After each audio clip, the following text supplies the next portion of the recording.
podcast, and I'm thrilled today to have an expert in Scots Irish genealogy. It's as hard to find an expert in Scots Irish genealogy as it is to find your ancestor's immigration date if you have a Scots Irish ancestor. A lot of people love talking about Pennsylvania Germans, and they're a great ethnic group. But the Scots Irish are also a great ethnic group, and it's really hard to find experts on that. So I'm really thrilled to welcome Justin Hauser to the podcast, who is going to teach us about the Scots Irish, his top tips for researching, and tell us a little bit about how he got interested in researching this very elusive group of ancestors for most of us. Justin, welcome to the podcast. I'd love if you could tell everyone a little bit about yourself and how you got started with Scots Irish research. Well, sure. Thank you. My name, of course, is Justin Hauser, and I live in Bellefonte, Pennsylvania. By profession, I'm an attorney, so that's where I spend most of my time, which is actually somewhat helpful for Scots Irish genealogy because learning your way around the system of court records is one of the key sources we'll be talking about. I've been practicing law for probably about almost 15 years now. But I've been interested in genealogy a lot longer than that. I've been researching my own family history since I was a pretty young kid, with the help of my grandparents and others who encouraged me in that pursuit. Early on, began to discover, like most Pennsylvanians, I have a mix of many different ethnicities in my ancestry, and one of those that has a particularly big share, probably second only to the Pennsylvania German, is the Scots Irish. And as you said, Denise, they're a very difficult group to research for a number of reasons. I don't know that I would declare myself an expert on the subject, but I guess I'm somebody who's done a fair amount of research in my own lineages and become familiar with some record sets, and I'm always eager to learn more and have experienced some successes along the way. So if I can share some of that, I'd be happy to do that today. Oh, that would be great. And you're a true Pennsylvanian if you're part German, Pennsylvania German and part Scots Irish. I think that's how I know you're like actually a Pennsylvania native. It's like Yes. it's the required ethnicity, if you go back anytime before the 20th century. What is your you mentioned court records. Yes. As a lawyer, not sure if you want to go in that direction yet. So why don't we back up actually for a second and talk about who were the Scots Irish, so we get our audience straight on who we're talking about, because you and I seem to know who they are, but maybe somebody listening isn't sure if they have a Scots Irish ancestor in their background and who these Scots Irish are.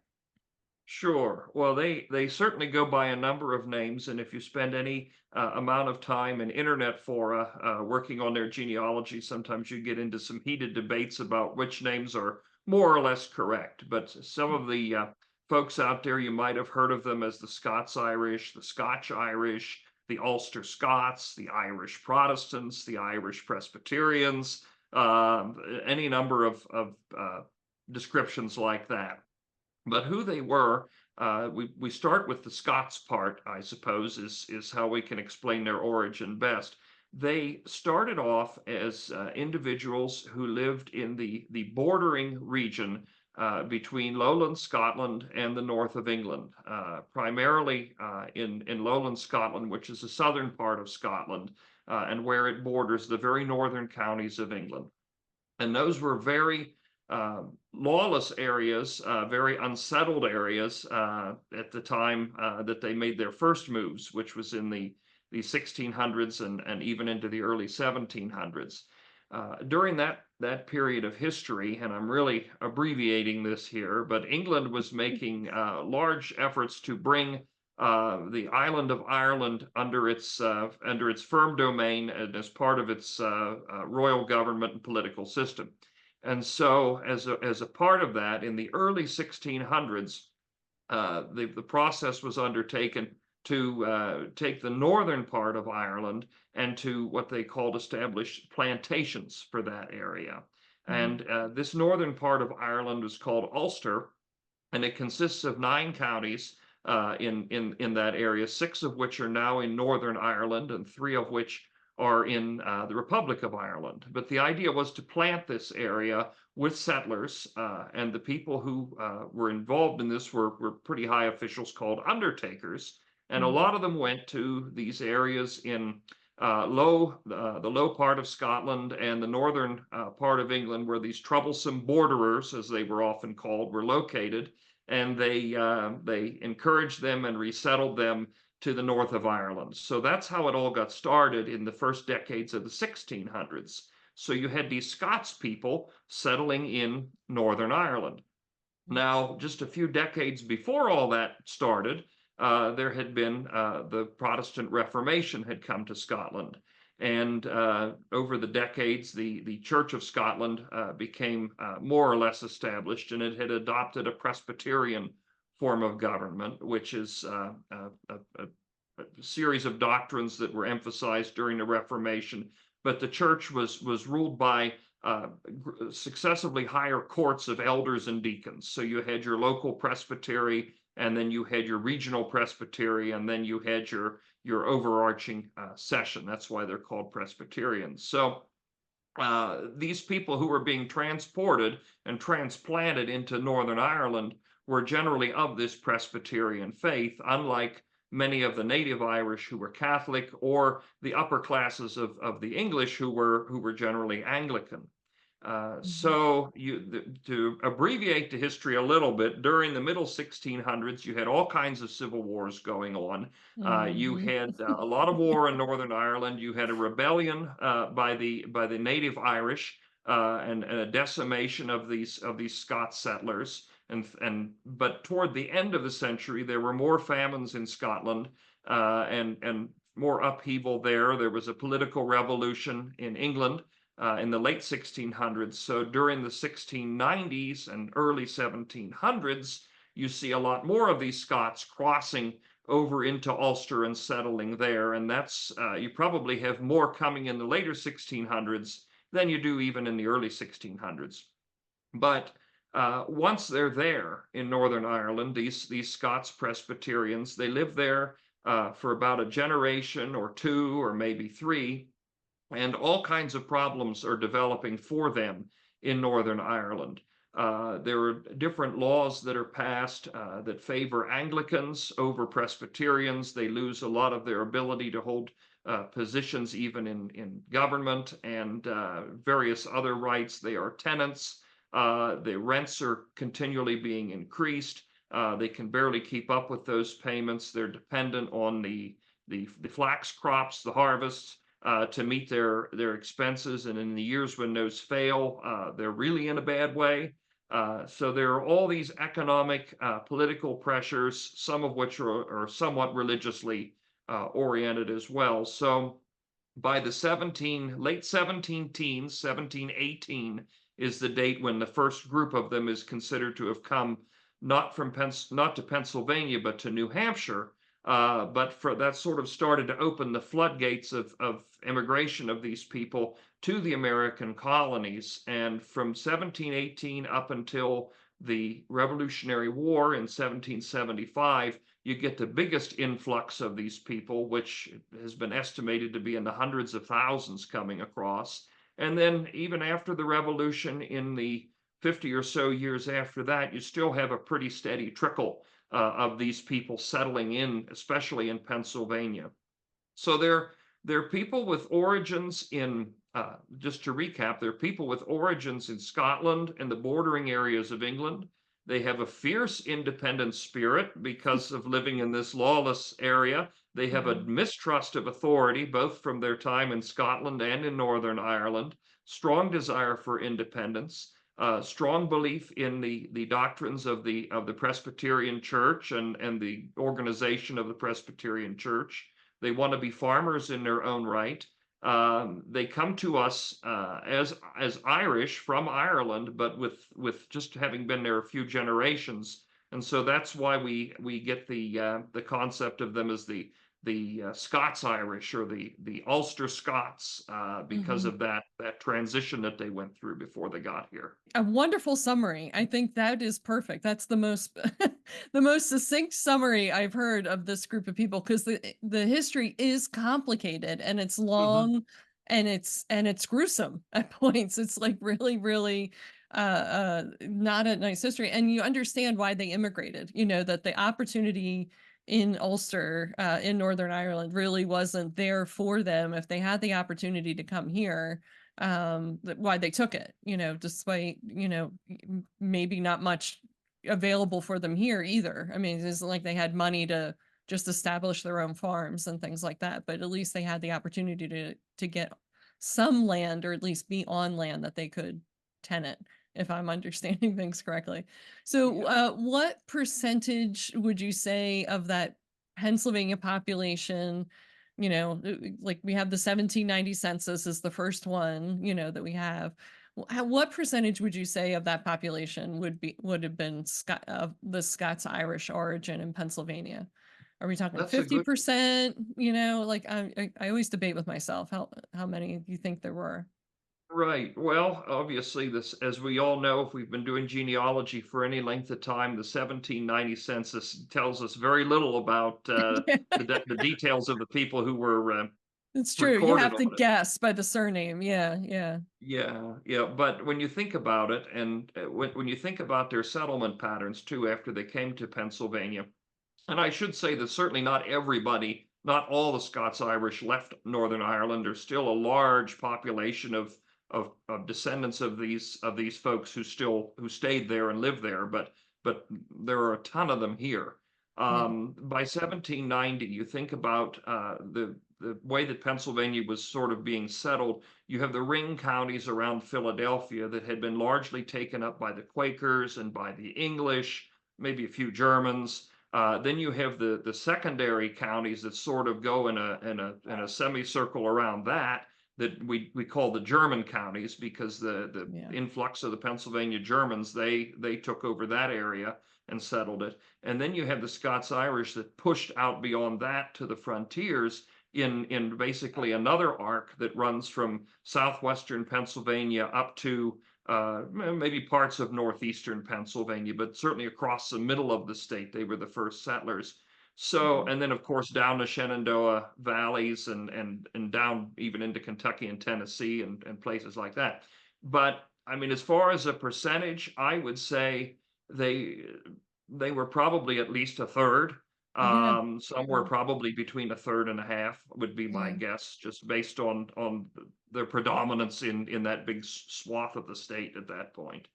Yeah, yeah, that's been my guess too. And I think it's so hard because of the Revolutionary War, and anybody that was loyal to England kind of skedaddled, Yeah, it wasn't really welcoming to them if they were super loyalists. So, how many of those people was it? And so it's frustrating just having that first census after the war's all over and not really having a count. So and I think this is a good transition to why it's so challenging to research this group, and why we don't have an exact number is because we really don't have records of when they arrived, correct? Like we know that they right. got here, but we don't know, exactly on what ships and on what dates, unlike with later immigrants. Right. Yeah, that's a big struggle. Unlike later immigrants, after about 1820, you have the passenger customs lists, which, or theoretically at least, record everybody who was coming into our ports. Before that, for the Germans, because the government in Pennsylvania was somewhat suspicious of them, of course, you have a separate set of oaths and arrivals that they took. The Scots Irish, on the other hand, were coming here. They were already subjects of Britain when they came, so they didn't have to naturalize. They didn't have to do anything particularly special, and so we don't have many ships lists for them. There are a few stray lists, I think, that have turned up here and there. One thing that has been that I have uncovered, there are a few periods for which we can get a sense of some of these immigrants, because in the 1740s and in the early 1770s, the first 2 or 3 years, the I believe it was the mayor of Philadelphia kept ledgers, and they probably kept them for other years, but I don't know that they've survived. But ledgers of people who were sworn to indenture before him or before his office. And so some of these were published in the, I think it's the Pennsylvania Magazine of History and Biography back in the late 1800s, early 1900s, and some are in published form. But if your ancestor came and was indentured, I have found people of the same surname as some of my families, and it was a pretty rare surname, but I did find them listed in these indenture records that it says they came from. Some of them even say from, for example, County Antrim, Ireland. They arrived on the ship so and so, and they were indentured this day to this person for a term of so many years, and so that is probably the best you're going to get for an arrival. And unfortunately, they seem to survive only for certain subsets of years and only for the people who were sworn to indentureship before the Mm. mayor of Philadelphia. It's a genealogical gold mine. You got the date they came, the ship, the name. Yeah, I haven't had any luck with indenture records myself. You recently were one of the speakers at the Ohio Genealogical Society conference, and I'd love if you could share, maybe a few of the tips that you shared with that audience about researching the Scots Irish. I don't want to take away from what, the OGS conference and all that, but it's always tantalizing to hear some new tips for researching this group.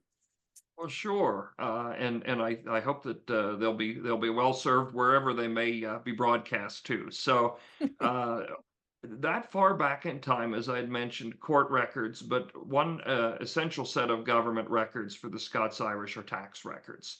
I love tax records for early Pennsylvania research, and I can get pretty passionate about them. And I think some people are afraid to delve into some of these kinds of sources because they're unfamiliar with them.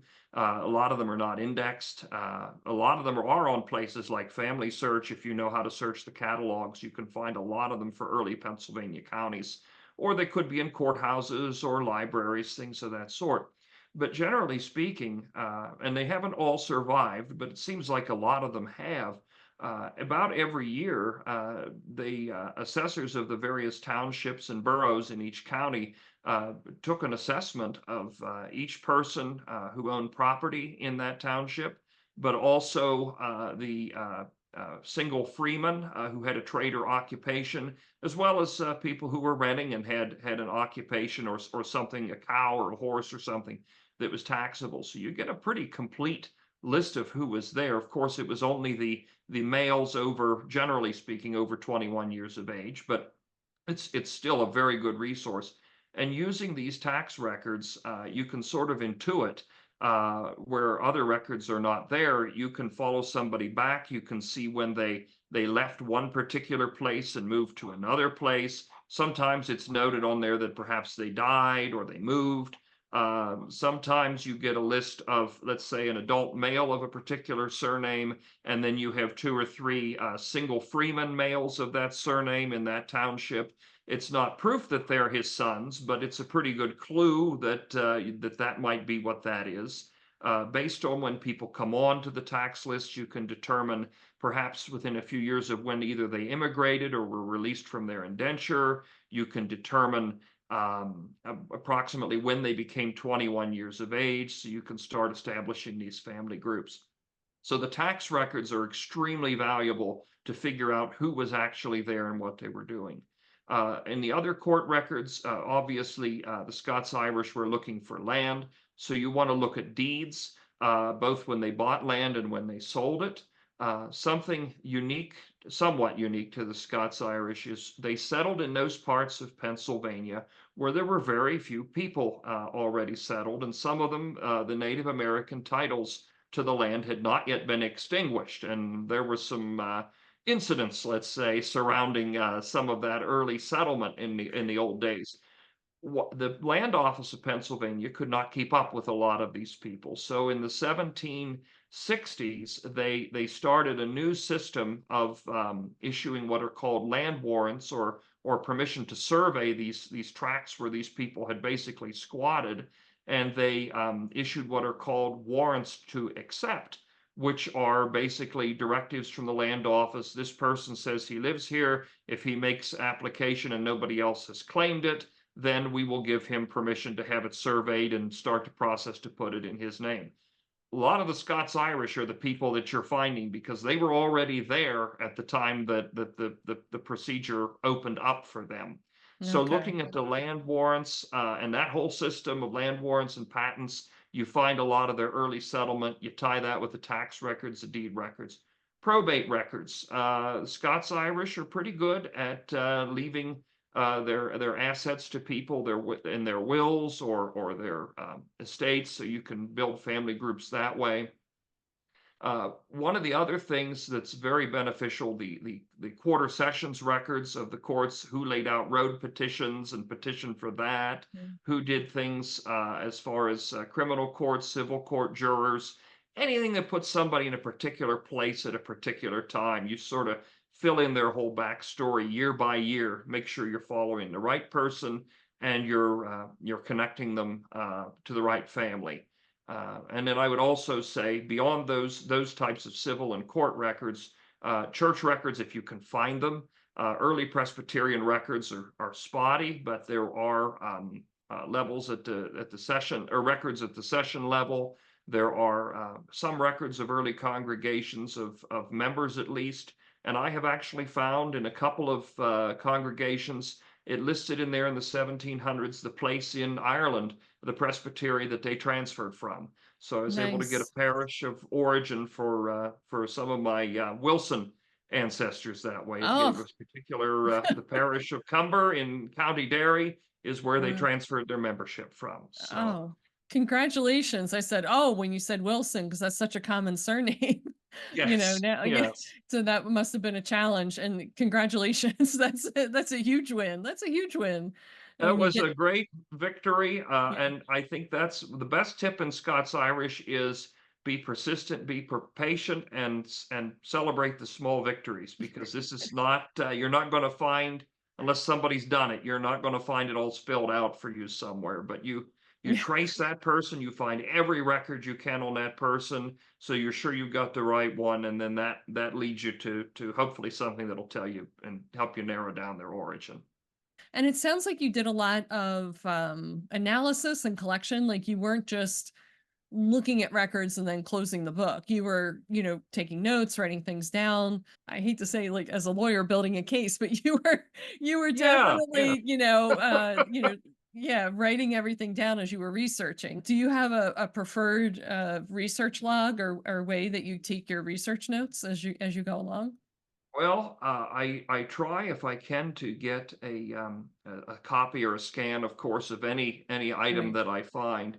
The approach that I take on, especially on these early colonial folks, is to basically think, all right, what years did they live, and where exactly did they live during those years, and then try to look at any record that was created, no matter how tangential that might cover that area, and see if it mentions them at all. And then I gather that information, and I'm pretty old school. I put it all into well, either a Word document or I put it into the notes feature for that person in my genealogy software. And then I Okay. just try to organize it all chronologically and just follow it down through and see if there are gaps or see what it tells me where else to look. Oh, that's beautiful. Yeah, And we that's should. beautiful. Yeah, that's beautiful. It's the way to do it. Yeah, I'm old school too. I love like just pop open a Word document and write the title of the record, what my impressions were, what I found in it, write a quick citation, yeah, take the images and then yeah, I have all that documentation together. I always get a little I also use like spreadsheets or Notion, with the tables and the columns. Oh But yeah. I always feel like everything's so squished in there sometimes. Like it's great as a summary tool, but when it comes to doing, I'm with you on this colonial research. For some reason, even though there's less records, it seems more overwhelming. I don't know why. Yeah, yeah. Every I word it's means something, and they don't yeah, always mean what we think they mean because it's so long ago. exactly. I think that's it. I know I can't make any assumptions about what I'm looking at. I really have to take my time and make sure I study the history of the area and understand and the history of the records to know what I'm exactly looking at.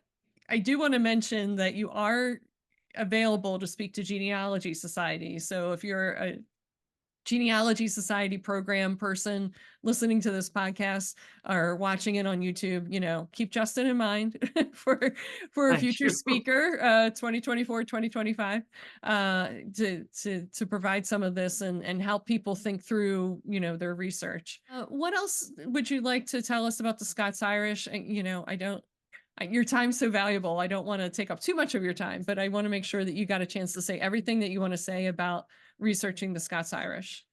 Oh, well, thanks.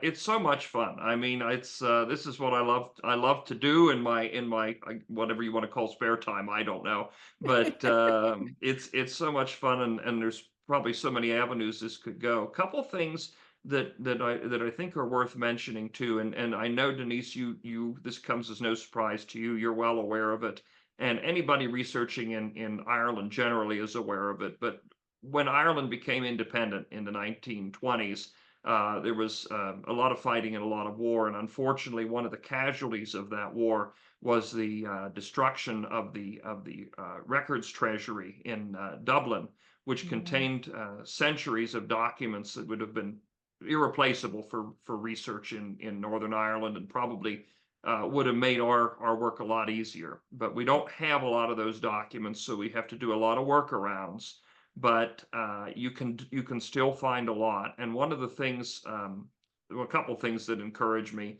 I've been spending a lot of time lately just looking through digitized books from the 1800s. Uh, there were some histories of and family genealogies of the Scots Irish in Pennsylvania that William Eggle did, for example. And then there are the county history books that were done right after the American Centennial for a lot of different counties. And a lot of those books, and they're not primary documentation, but a lot of them have anecdotes or stories from people who were very old then, and who Mhm. had some remembrance of at least the county, if not the town, where their Scots Irish ancestor originated. And it Mm. may be in those books, and you may not find it anywhere else because the original records have been lost. So don't ignore what we consider those secondary 19th century family and county history books, because they can give you a lot of information about the origins of particular Scots Irish families. I've had Oh, some success there. Found one of my Scots Irish ancestors' town of origin by a 1906 newspaper article about a family reunion. And they talked about that their ancestor, where he came from in Northern Ireland, my resides family, and that name is so rare there that I just about all of them are related. So I was able to zoom in on that area and oh, reconstruct what I think is the family lineage to some degree there. And the other wow. thing I would add is, if you can, there are a lot of good groups out there. There's one Facebook group that I've been following for a number of years now of Ulster Scots Irish genealogy on Facebook. And that's the primary use I have for Facebook now, is genealogy groups, I think. But they have done some things that have enlightened me. A lot of people over in Europe didn't move. They moved, but not as frequently as people in North America did. So we don't have a lot of 18th century records that show where everybody lived in Northern Ireland. But we Mhm. do have 19th century and even early 20th century records. And there are some websites out there. And some of them are subscription based for more detail, some are not. But there are some websites out there where you can put in a surname, and it will show you the distribution and in which towns that surname is found in the 1850s, in the 1901 census of Ireland, and where you see it concentrated. That's a good place to then, if you have no clue at all where your family's from, and it's a relatively uncommon surname, maybe, you can see where it's concentrated. And then you can drill down into the surviving land records or the surviving archival records for that town, and you might just find your people that way. So that's something, Mm. thanks to the aggregating power of the internet, that we probably didn't have 10 or Yeah. 15 years ago, that is breaking down some walls. Oh, that's a fantastic tip. So I'll put a link to that group in the show notes so people can find that Facebook group. I think I'm going to join it myself. That is also my only, or I should say, primary use for Facebook at this point is for genealogy. Yeah, and I think today, compared to, 10, even 10 or 20 years ago, I think our level of research is so much deeper and broader than I think it used to be. We I think we really go after a lot more primary documents these days and are much more likely to reach out across the ocean to our kin on the other side for help and guidance to make the connections that we're trying to make. Any hope for the genealogists out there researching Scots Irish ancestors? Well, keep at it and be patient and celebrate those small victories. And like I said, I've had at least two that I can think of where I actually have a parish of origin for an 18th century Scots Irish immigrant, Yeah. and I'm continuing to pursue the others. Takes a lot of work, but it's a great victory when you accomplish it. So don't give up, I guess, is the biggest encouragement I can give. That's a great encouragement. Don't give up. Don't give up on your Scots Irish ancestors. Don't give up on any of them, but especially this group. I know a lot of people just leave them in frustration. It's okay. Yeah, we're here for each other. We can continue on. All right. That's Well, right. Justin, thank you so much for being on the podcast. This has been a real thrill to meet you, after seeing some of your work and having a chance to learn. And I picked up a few tips myself that I'm anxious now to apply. I'm eager to apply. And I look forward to us connecting in the future and hearing more of your victories as you continue on. Well, thank you, Denise. It's been really nice speaking with you and meeting with you, and thank you for having me on the podcast today.